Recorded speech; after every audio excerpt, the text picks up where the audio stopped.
Assalamualaikum warahmatullahi wabarakatuh.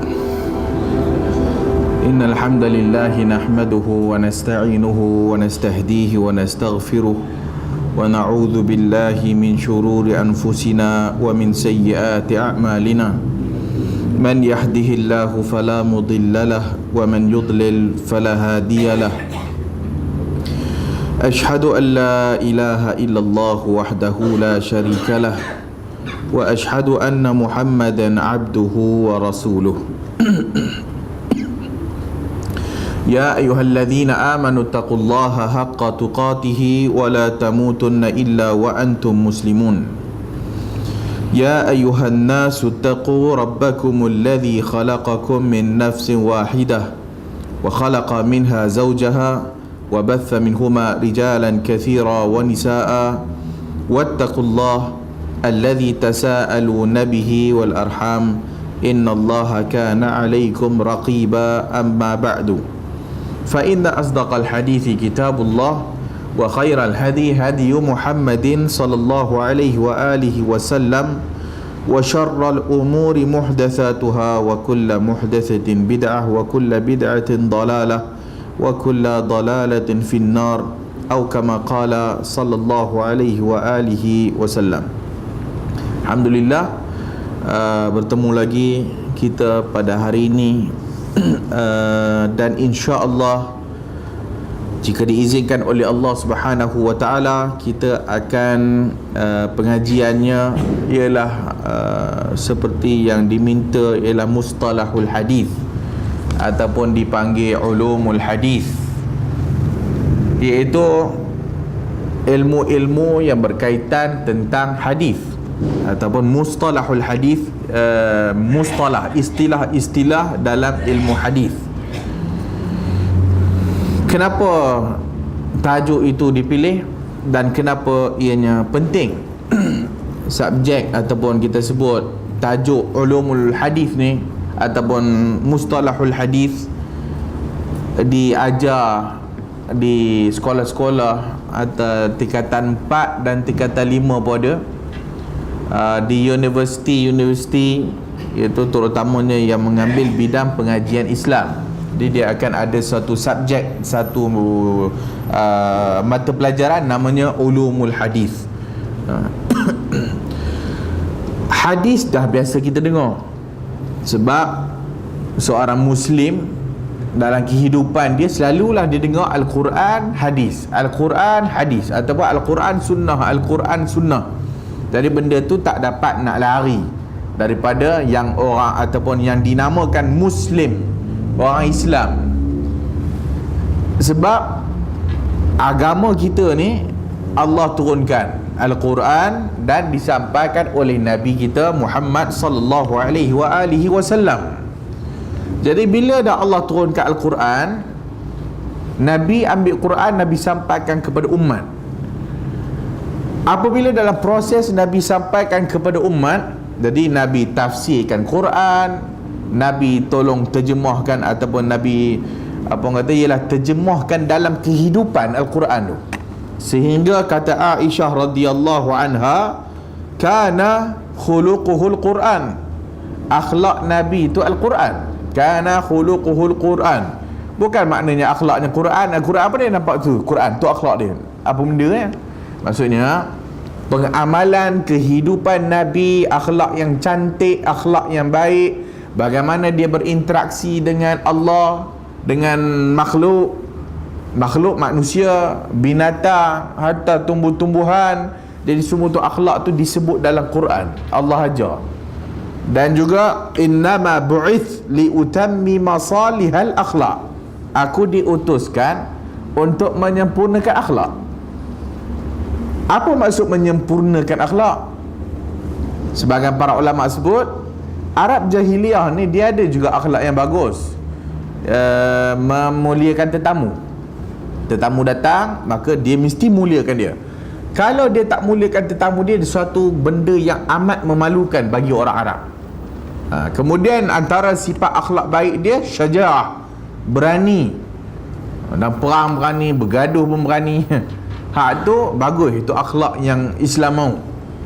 Apabila Nabi datang, Nabi sempurnakan akhlak yang cantik tu, yang mana yang mereka dah berani, maka Islam ajar berani macam mana yang sepatutnya.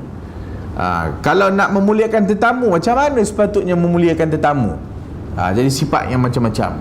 Jadi sifat yang baik-baik itu semua Nabi sempurnakan. Ada satu lagi pandangan, apa makna akhlak itu disempurnakan, iaitu menyempurnakan syariat yang sebelumnya. Syariat Nabi Isa, syariat Nabi-Nabi, Rasul-Rasul yang sebelumnya. Bila Nabi Muhammad datang, dia mengkomplitkan. Ada yang pada syariat Nabi dulu A boleh buat, A saja, B tak boleh buat. Datang syariat satu lagi, B saja pula, A tak boleh pula. Tetapi datang syariat Nabi Muhammad, A dan B itu digabungkan, menyempurnakan. Jadi seperti hukuman kalau buat jenayah, mai datang Yahudi dan Kristian, satu kata mesti dibunuh, mesti dibunuh.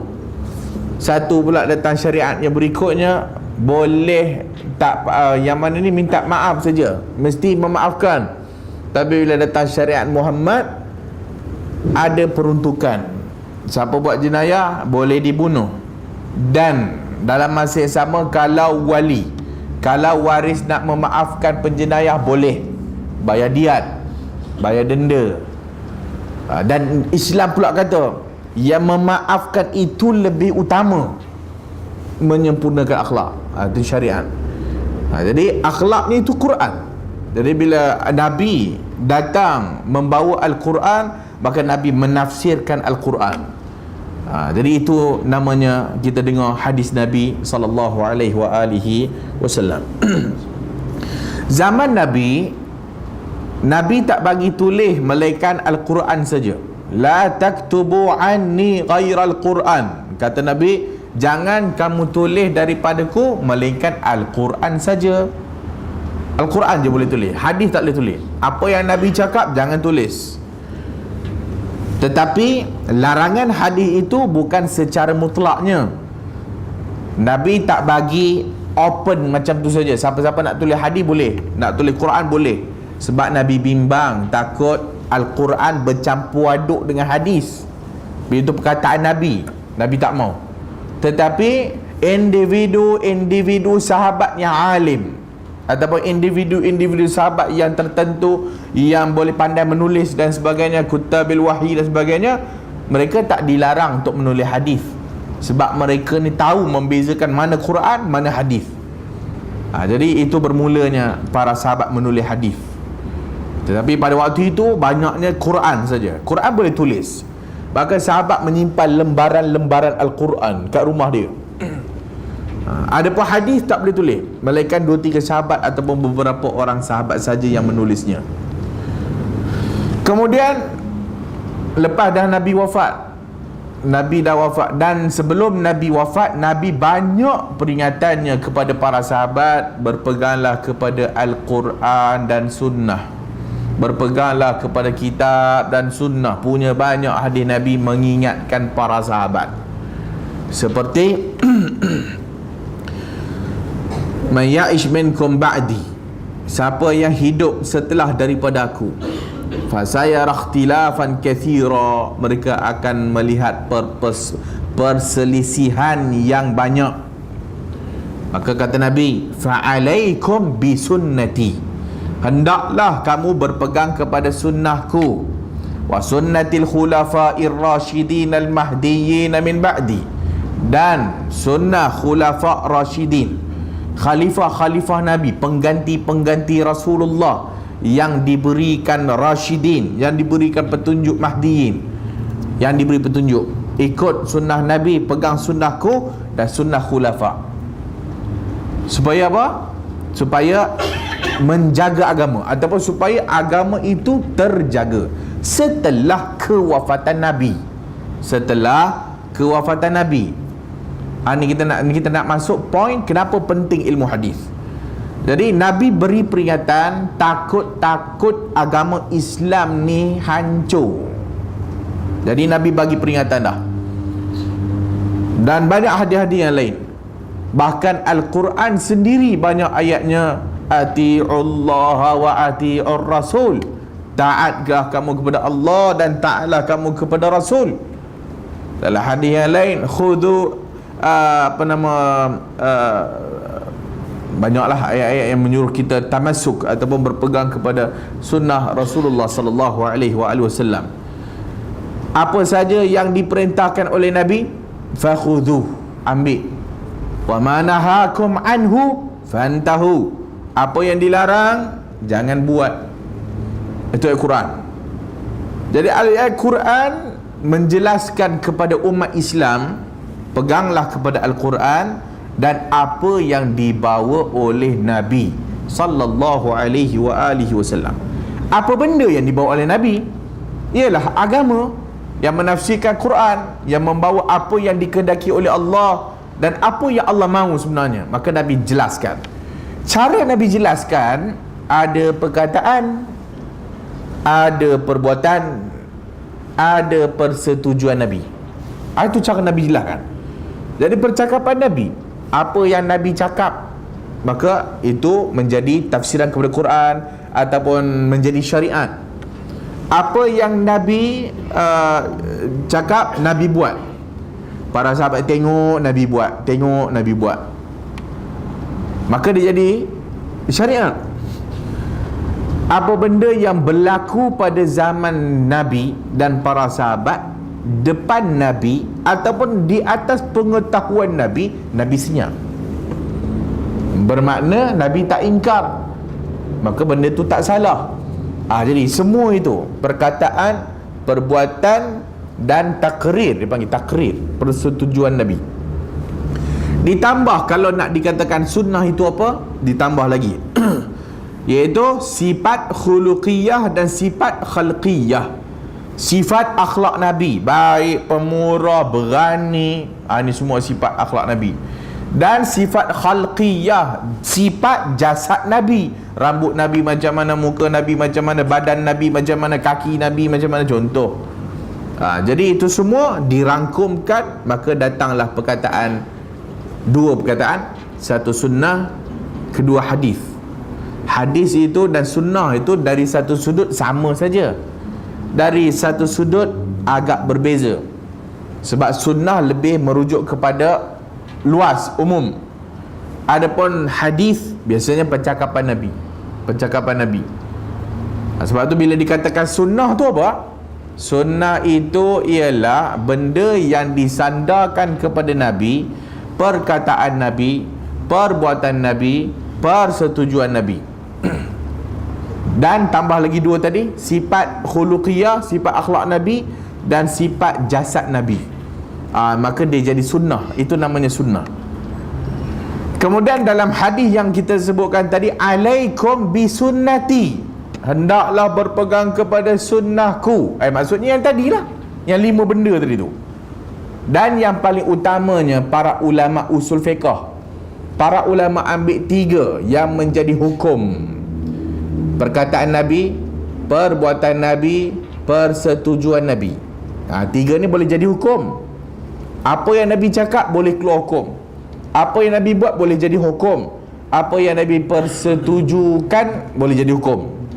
Adapun sifat badan Nabi ni macam mana nak hukum? Siapa perut buncit, berdosa. Tak boleh lah. Sebab Nabi tak buncit, perut Nabi terus je ke bawah. Rambut Nabi belah tengah kadang-kadang. Jadi siapa yang tak belah tengah berdosa lah. Ni tak boleh jadi hukum. Sebab dah Allah Ta'ala ciptakan Nabi macam tu lah. Nabi handsome, datang pula kurang handsome, berdosa. Macam mana aku nak buat? Aku dah lahir bukan tak handsome. Jadi sifat itu tak boleh nak jadi hukum. Dan juga akhlak Nabi, sifat akhlak. Akhlak ni disuruh ikut. Sebab akhlak juga mesti dipelajari untuk kita ikut. Jadi yang utamanya 3 tadi tu: perkataan Nabi, perbuatan Nabi dan persetujuan Nabi. Lahirlah perkataan yang kita sebut tadi, sunnah Nabi tadi tu, ataupun hadis Nabi sallallahu alaihi wasallam. Maka kata Nabi tadi, hendaklah berpegang kepada sunnahku tadi tu. Apa maksud dia? Supaya agama yang dibawa oleh Nabi ni terjaga sampai pada hari kiamat. Daripada apa? Daripada penyelewengan. Daripada penyelewengan. Maka Nabi SAW melukis satu garis lurus dekat tanah. Nabi lukis satu garis lurus. Kata Nabi, haza siratim mustaqima, ini jalanku yang lurus, fattabi'u, ikut dia. Wala tattabi'us subula, jangan kamu ikut jalan-jalan yang banyak. Nabi pun buat garis, antara garis lurus Nabi buat atas tanah tadi tu, belah kanan garis tu Nabi buat garis banyak, belah kiri Nabi buat garis banyak. Banyak garis, antara garis tengah tadi ada banyak garis belah kiri dan kanan.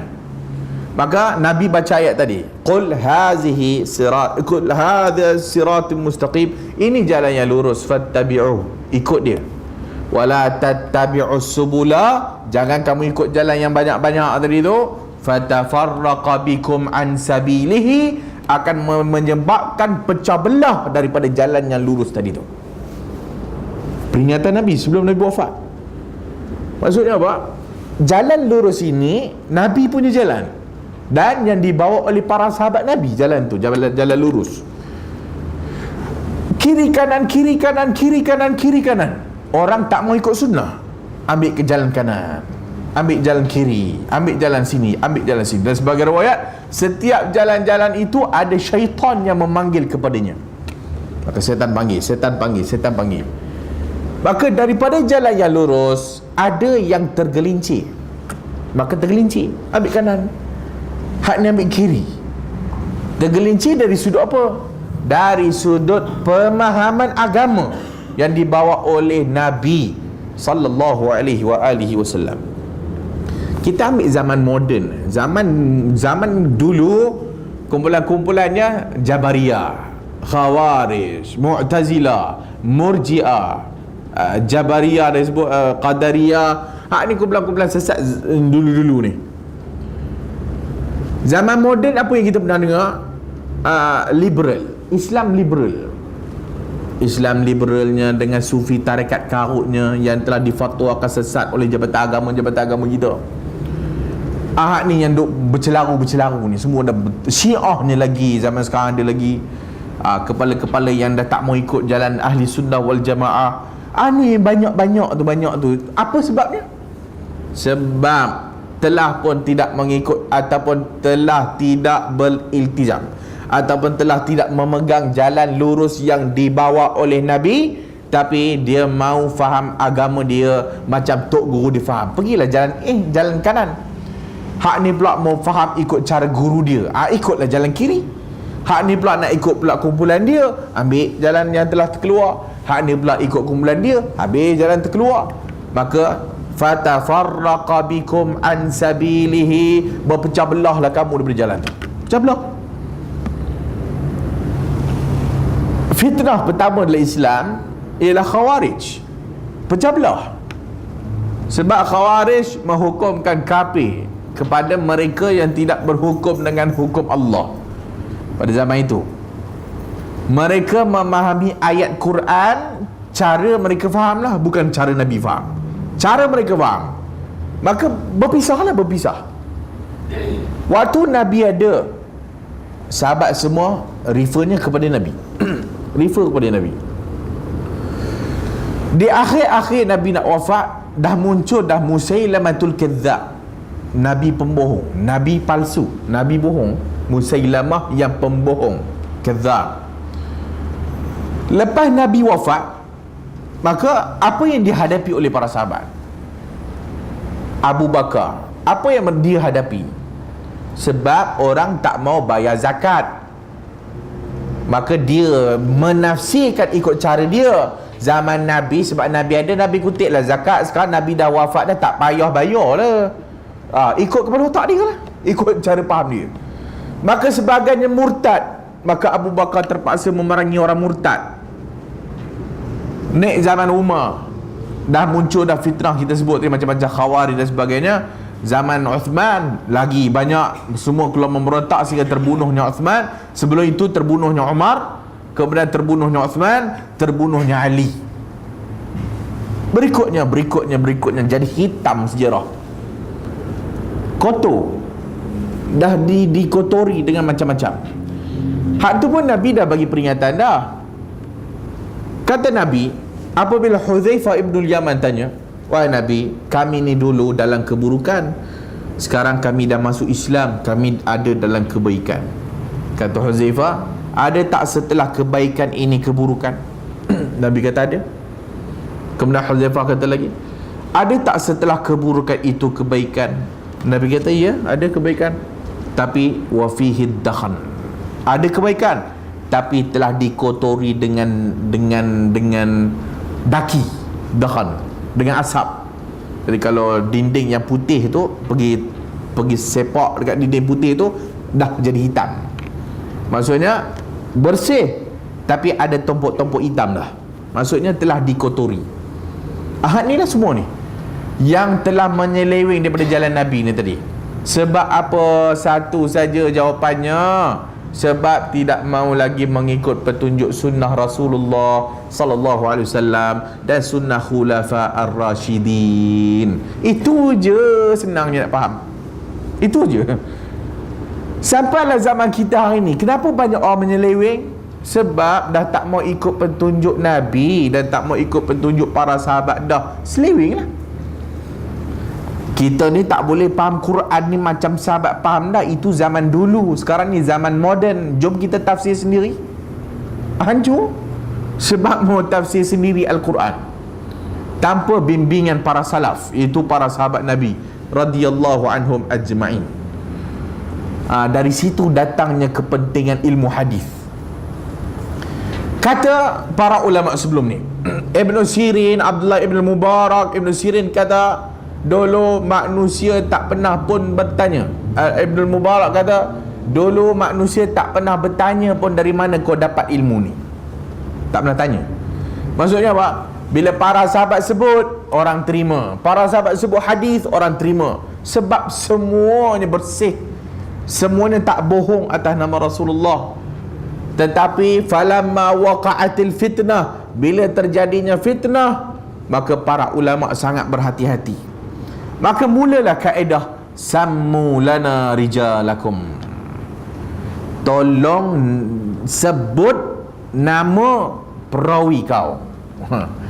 Tolong sebut nama perawi kau. Maksudnya zaman dulu, zaman sahabat Nabi, zaman tabi'in, ni kurang. Bila mereka cakap dipercayai, sebab mereka orang yang adil, tak pernah bohong. Tapi bila dah muncul banyak fitnah, Khawarijnya, Syiah lagi teruk zaman dulu lagi sampai zaman sekarang. Zaman dulu dia bohong kepada Nabi, zaman sekarang pun lagi bohong. Maka kumpulan yang paling teruk bohong ke atas Rasulullah, kumpulan Syiah yang pada waktu itu namanya Rafidah. Maka kumpulan fitnah, kumpulan dipanggil ahli bid'ah ni dah banyak dah. Maka para ulama ni bimbang. Para ulama bimbang bila disampaikan Nabi kata, Nabi kata, Nabi kata. Bimbang. Betul ke ni Nabi kata ni? Boleh tolong bagi tahu tak siapa bagi tahu kat engkau? Macam tu.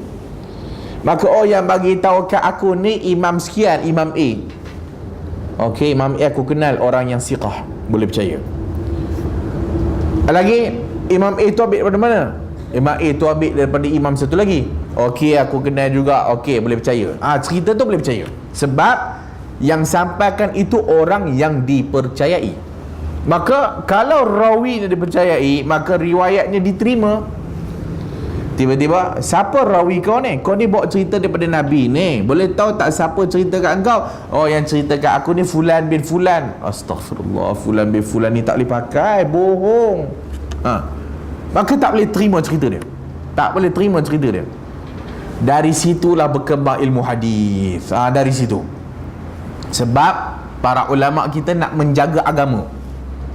Kalaulah tak begitu caranya, maka boleh ambil saja daripada mana siapa-siapa yang cakap, bahaya. Maka hancurlah agama kita. Sebab itu antara kaedah yang ulama ambil daripada Quran, ya ayyuhalladzina amanu in ja'akum fasiqun binaba'in fatabayyanu. Wahai orang beriman, kalau datang kepada engkau orang fasik bawa berita, fatabayyanu, cek. Cek dulu. Antusibu qauman bijahalatin fatusbihu ala ma fa'altum nadimin. Nanti takut-takut engkau mengatakan kepada satu kumpulan yang yang tak betul. Kau menzalimi satu kumpulan, dan apabila engkau telah menzalimi satu kumpulan, nanti kau menyesal atas apa yang kau buat. Allah sebut, maka datang orang fasik, cek dulu. Maka itu datang kaedah para ulama, setiap riwayat yang datangnya daripada Nabi mesti diketahui siapa yang bawa riwayat itu. Sebab takut yang datang bawa cerita tu fasik. Sebab itu ada ulama yang kata asal semua orang ni fasik.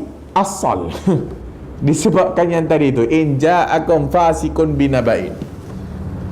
Maksudnya yang siapa-siapa datang bawa berita semua fasik. Cek dulu. Tak, sebagai ulama tak terima. Sebab orang mukmin ni dia tidak fasik. Orang mukmin tak fasik.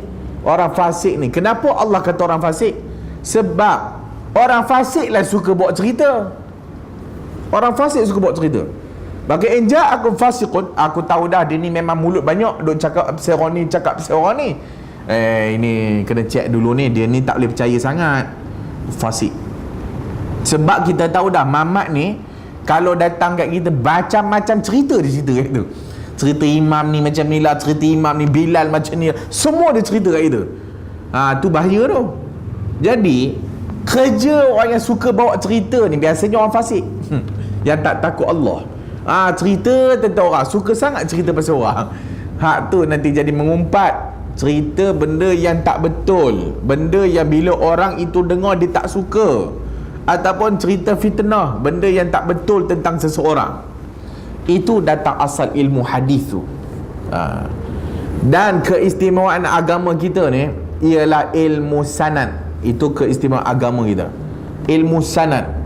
Ilmu sanad ni tak ada dalam agama lain, Yahudi ke, Kristian ke, apatah lagi agama-agama ciptaan, tak ada ilmu sanad. Jadi ilmu sanad ni ilmu dari Islam je. Antara ilmu sanad, ilmu bin, nasab, bin. Itu Islam aja dia. Dan sanad, dari mana kita dapat, daripada mana kita dapat. Dan ilmu itulah berkembang sampailah zaman para imam. Zaman dulu para ulama senang nak kenal rawi, sebab antara zaman Nabi dengan ulama-ulama awal tak jauh. Jadi orang boleh trace, Mamat ni boleh percaya, Mamat ni tak boleh, Mamat ni boleh percaya, Mamat ni tak boleh. Itu dulu. Jadi ulama tahu. Zaman sekarang kita tak tahu. Zaman sekarang mana pula kita nak kenal siapa Mamat ni, zaman tu, zaman ni. Maka zaman sekarang ni kita tengok kitab-kitab ulama yang telah menyusun tentang rijal, tentang rawi-rawi hadis tu. Jadi itu secara ringkas ilmu hadis. Kenapa dia penting? Kerana nak menjaga agama daripada penyelewengan. Itu saja. Maka keluarlah istilah hadis sahih, hadis dhaif, hadis maudhu'. Hadis sahih boleh pakai, hadis hasan cantik, hadis dhaif lemah, hadis maudhu' palsu.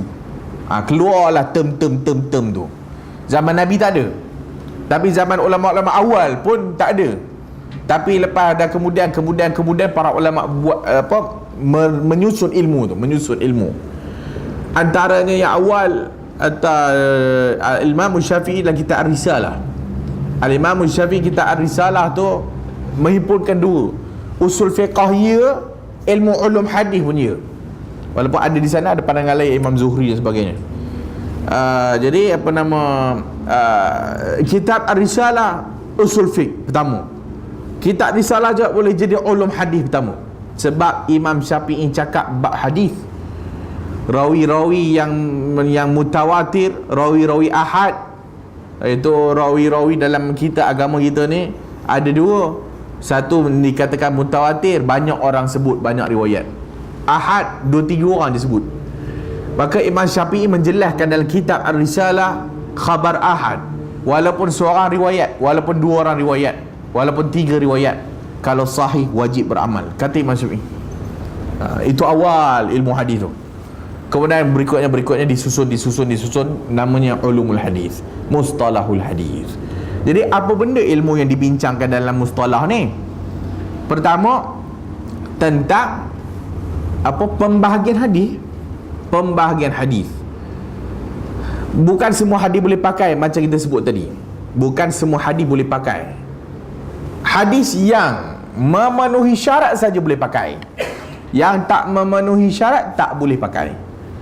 Ilmu itu lama dah. Imam Syafi'i, imam ulama hadis. Imam Syafi'i ada Musnad Asy-Syafi'i. Imam-imam yang lain pun menyusun ilmu ni sampailah kepada zaman kita pada hari ini masih lagi ulama-ulama menyusun, memperbaharui ilmu ulum hadis ni. Dulu masyarakat kita tak terdedah dengan benda ni. Tapi sekarang benda ni dah makin terdedah. Kita tak salahkan yang dulu. Sebab yang dulu dia mengajar atas kadar ilmu yang dia ada. Zaman sekarang ilmu boleh dapat ujung jari saja. Maka orang mula cerdik, orang mula celik.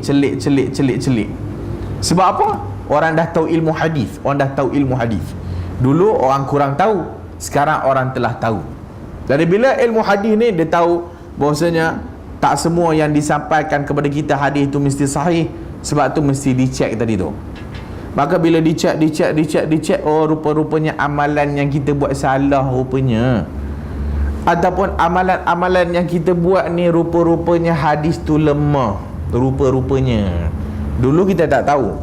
Dulu hanya kita kata ustaz kata benda ni salah sebab hadisnya lemah. Tak ada sebenarnya hadis tu sahih tuan-tuan. Ataupun ada hadis ni tuan-tuan, ada hadis dulu. Ada hadis. Jadi masyarakat dengar ada hadis. Okeylah ada hadis. Tapi dia tak tahu pembahagian hadis tu. Zaman bila orang dah berkembang banyak dah ni. Orang tahu sahih, orang tahu dhaif. Maka bila tanya ustaz ni, hadis tu sahih. Sebab nak selamat jugalah kan. Mendakwalah dia hadis sahih walaupun pada hakikatnya hadis tu tak sahih. Jadi itu yang menyebabkan bila ilmu kita bertambah, ilmu kita berkembang, setelah kita belajar, maka banyak benda lah yang mungkin kita tak tahu sebelum ini dapat kita tahu. Dan apabila kita dapat tahu, kita dapat memperbaiki agama kita. Dapat mengetahui rupa-rupanya amalan yang aku buat ini tak ada sandaran. Rupa-rupanya amalan yang aku buat ini salah sebab dah ada ilmu tadi tu. Ilmu hadis. Ataupun alhamdulillah amalan aku ni tepat dengan sunnah Rasul sallallahu alaihi wasallam. Sebab ilmu hadis. Sebab itu kepentingan ilmu hadis. Dan pengajian hadis dekat masjid dan surau. Sebelum ini hanyalah membaca hadis saja. Baca hadis, apa pengajaran hadis? 1, 2, 3, 4. Hadis kedua pula, apa pengajaran hadis? 1, 2, 3, 4, 5, 6. Hadis ketiga, hadis keempat, hadis kelima, hadis keenam, begitulah dia lalu begitu saja. Sedangkan ada hadis-hadis yang dibaca itu lemah dari sudut sanad dan sebagainya. Jadi ini introduction bagaimana kepentingan ilmu hadis. Contoh lagi, sekarang kita dah nak masuk bulan Muharram dah. Dan bulan Muharram suatu bulan yang mempunyai kelebihan. Bahkan bulan Muharram ialah bulan haram. Salah satu daripada bulan haram. Masuk bulan haram ialah bulan yang mulia, iaitu Zulhijjah, Zulkaidah, Zulhijjah dan Al-Muharram, kemudian Rajab. Ini 4 bulan haram dalam Islam. Kita ada 12 bulan. Bulan haram ataupun bulan yang mulia ni ialah Zulkaidah, Zulhijjah, Muharram dan juga Rajab. Antara amalan yang disebut dalam hadis ialah berpuasa. Nabi kata afdalus siyami ba'da syahri Ramadan. Puasa yang paling afdal lepas bulan Ramadan ialah syahrullah, bulan Allah Al-Muharram, atau bulan Allah yang dinamakan ataupun yang dipanggil Al-Muharram. Jadi puasa lepas Ramadan yang paling afdal Muharram, bulan Muharram. Ada maksud. Jadi itu kemuliaan. Dan bahkan disebut bulan Allah. Bulan Allah dinisbahkan kepada Allah sebagai suatu takrim, kemuliaan bulan Muharram. Jadi kita disuruh puasa. Puasa khusus pula dinyatakan lagi dalam hadis yang sahih, iaitu puasa Ashura ataupun Tasu'a dan Ashura 9 dan 10. Dalam Bukhari dan Muslim menceritakan sebelum wajibnya puasa Ramadan, orang wajib puasa Muharram. Itu asalnya. Nabi SAW seperti yang disebut oleh Aisyah radhiyallahu anha, bulan Ashura 10 Muharram berpuasa padanya Arab Quraisy pada zaman jahiliyah. Zaman jahiliyah Arab Quraisy dah puasa dah Muharram, Ashura 10 Muharram.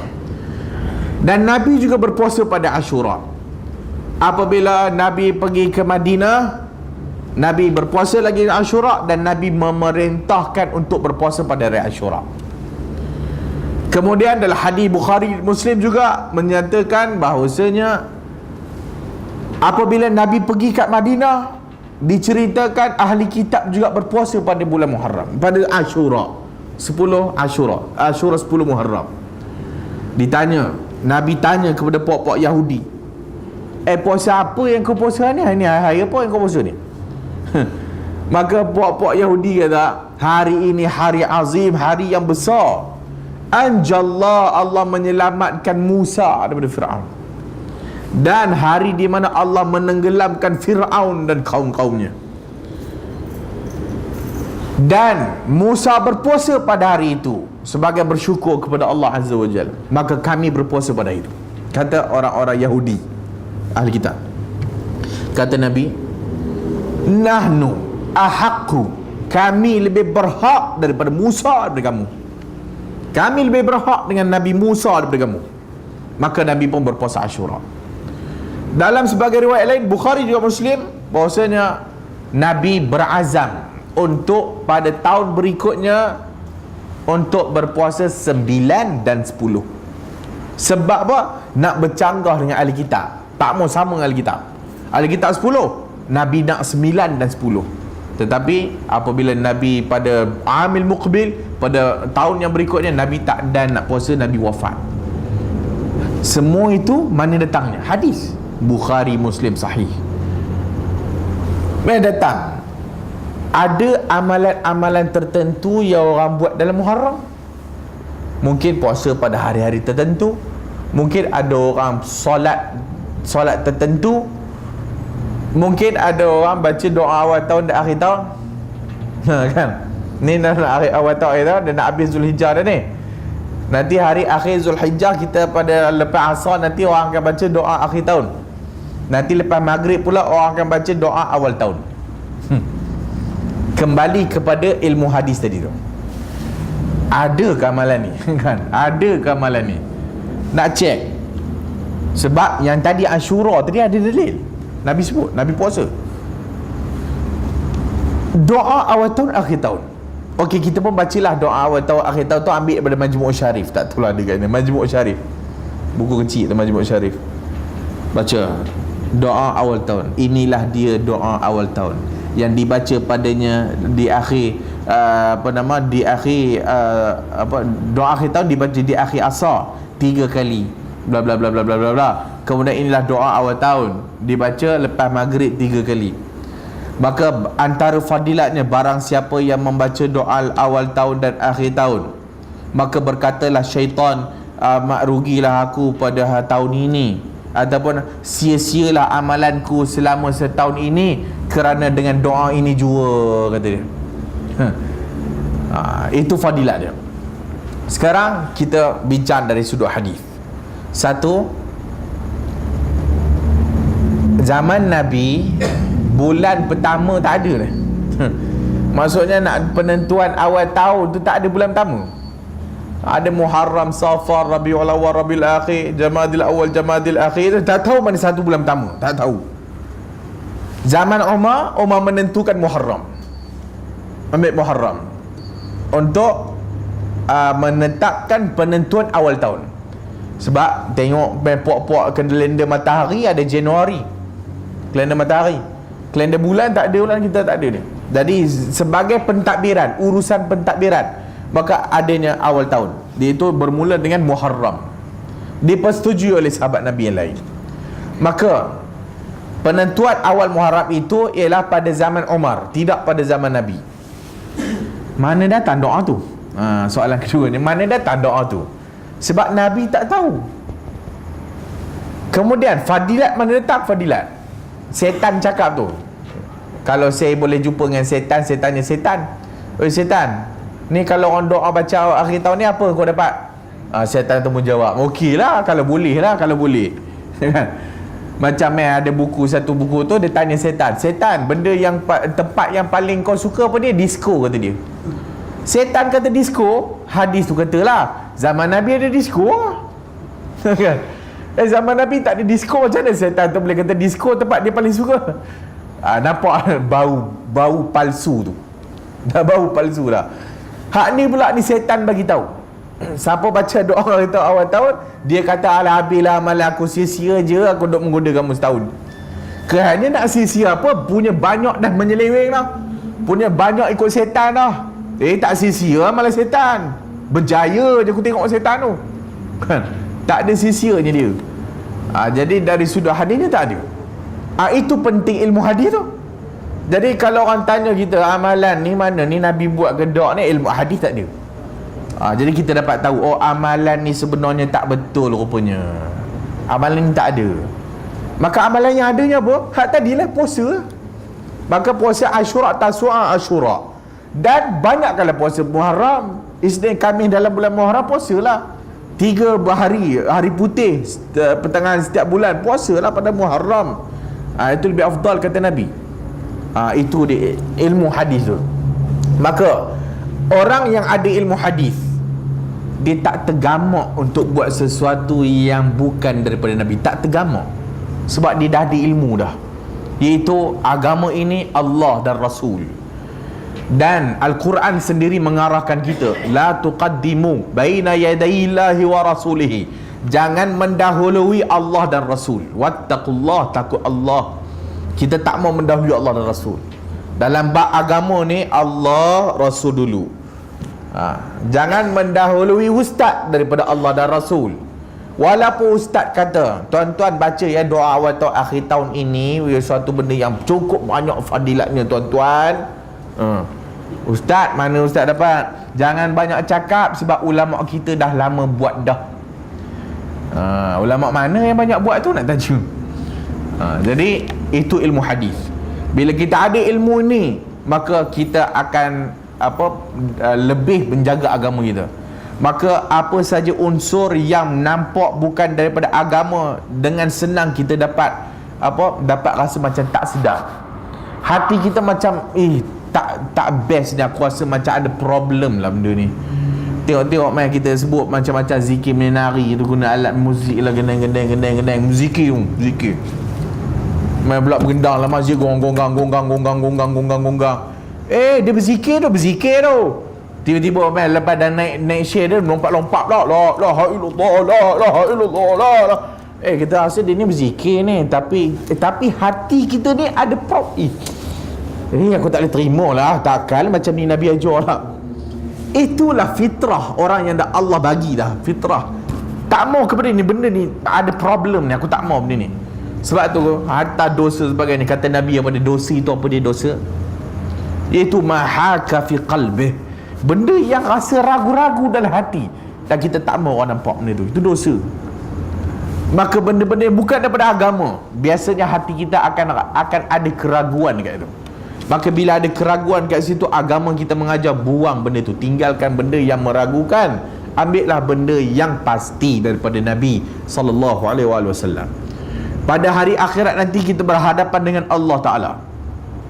Adakah kita nak menjawab di hadapan Allah apabila Allah bertanya kepada kita, amalan yang kau buat ni daripada mana kau dapat? Adakah kita nak jawab bagaimana? Kalau kita dekat dunia kita dah ada ilmu tentang hadis dan sebagainya, kita memastikan setiap amalan kita itu sahih, maka di hadapan Allah kita berhujah daripada Allah, aku tak buat benda ni, dan aku buat benda ni disebabkan ada hadis yang begini. Boleh jawab. Tapi benda yang kita buat sesuatu yang tak ada sandaran, bila ditanya kepada kita, apa yang kita mau jawab? Ya Allah, ni kau buat ni amalan ni, siapa ajar? Nak tak nak bagi tahu ustaz kita lah je. Ustaz kena ni ustaz aku ajar ni sunnah ni. Paling kurang boleh juga orang awam ni. Orang awam boleh juga. Dia kata lu ustaz dia ajar. Maka yang akan jawab di hadapan Allah ustaz dia lah. Jangan bimbang. Ustaz lah. Ustaz akan jawab. Sebab itu dalam Al-Quran, pada hari akhirat nanti, orang-orang bawahan akan berkata kepada Allah, wahai Tuhan kami, ni umara kami ni, pemimpin-pemimpin kami ni membawa kami kepada jalan yang tak betul ni. Ni depa ni lah. Ni depa yang bawa ni. Maka Rabbana atihim di'faini minal azab. Ya Allah, oleh kerana mereka ni dah bawa kami sesat ni, wahai Tuhanku, Engkau bagi dia azab 2 kali ganda daripada kami. Kata orang-orang yang mengikut kepada pemimpin-pemimpin ataupun para ulama-ulama yang tak betul. Maka pengikut akan mengatakan kepada Allah, ya Allah, ya Tuhan kami, azablah mereka dengan 2 kali ganda daripada kami, dan laknatlah mereka dengan laknat yang besar, sebab mereka menyesatkan kami. Dari satu sudut orang awam boleh jawab lah ustaz yang ajar. Tapi ini ustaz-ustaz ni nak jawab apa di hadapan Allah Ta'ala? Yang kau mengajar masyarakat awam benda ni, yang kau suruh buat ni, nak jawab apa? Tak ada jawapan. Fabuhital ladina kadzabu. Diamlah, senyaplah orang yang bohong. Jadi sebab itu, apa saja amalan kita, pastikan ada dalilnya. Amalan dunia, buatlah. Buat, silakan. Nak makan apa? Makanlah. Nak buat kereta apa? Buatlah. Nak buat kamera macam mana? Lebih hebatlah, buatlah. Nak buat handphone macam mana? Buatlah. Tapi semayang jangan buat-buat. Semayang ikut. Puasa jangan buat-buat, puasa ikut. Zikir jangan buat-buat, zikir ikut. Itu agama kita mengajar itu. Yang terakhir, kita kena ingat bahawasanya hancurnya agama Kristian dan Yahudi sebab apa? Sebab penyelewengan. Hancurnya agama Yahudi dan Kristian sebab penyelewengan. Agama tak terjaga. Maka yang buat penyelewengan siapa? Rahib, ruhban, arbaban dan rabai-rabai. Arbab, ruhban. Maka mereka buat kitab Taurat dan Injil, mereka boleh padam ikut sesuka hati mereka, dan mereka menokok tambah benda yang mereka mahu. Ni kerja siapa? Padri lah, takkan orang awam. Orang awam mana reti. Yang reti ni ustaz. Jadi ustaz yang buat kerja. Jadi ustaz pun tengok ni kitab ni macam tak bagus ni, ambil raba padam. Hari ni rasa macam tak cukup lah, rasa nak kena tambah lah, ambil pen tokok. Kemudian apa yang dibuat oleh rabai-rabai ni, rahib, arbab dengan ruhban, bila dia dah tokok tambah Taurat dan Injil, dia angkat hadza min indillah. Kitab ini kitab Allah. Kitab ini diturunkan oleh Allah. Berani hang pergi tokok tambah, hang kata kitab Allah. Hancurlah agama Yahudi dan Kristian. Ala halakal mutanatti'un. Celaka, hancurlah orang yang melampau-lampau. Maka yang menghancurkan Yahudi dan Kristian ni tok syekh dia. Agama Islam mujur Allah jaga Quran. Allah jaga Quran.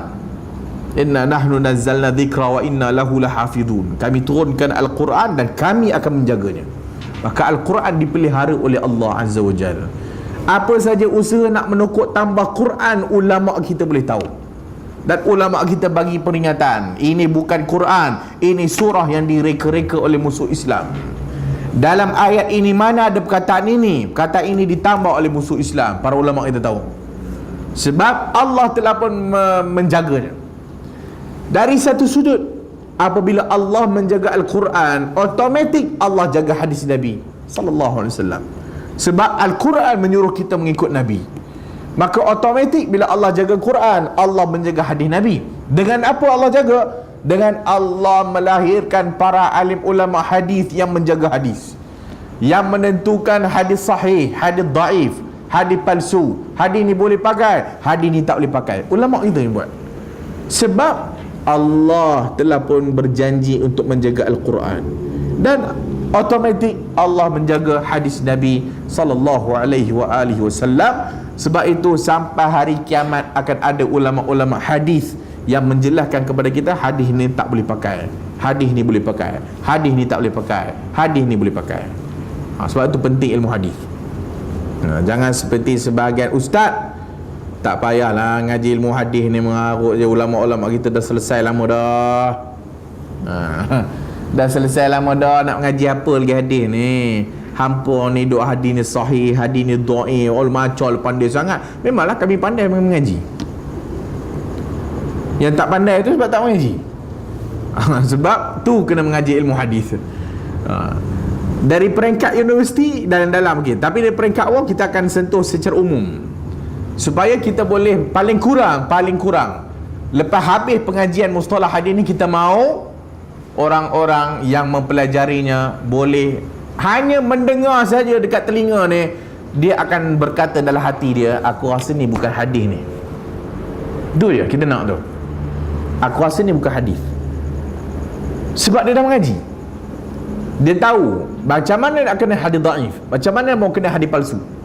Jadi kadang-kadang bila kita dah lama belajar ilmu hadis ni, kadang-kadang dengar je orang baca hadis, aku rasa mengarut je.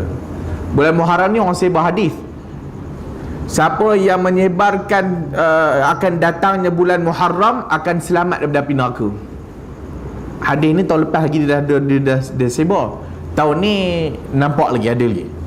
Jadi mengkhabarkan orang akan kedatangan Muharram akan selamat daripada api neraka.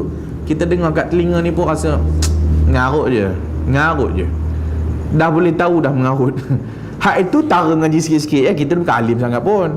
Hak tara ngaji sikit-sikit je, tapi menimbulkan keraguan dalam hati dah cukup dah menjaga agama. Maka bila timbul keraguan dalam hati, apa kita akan buat?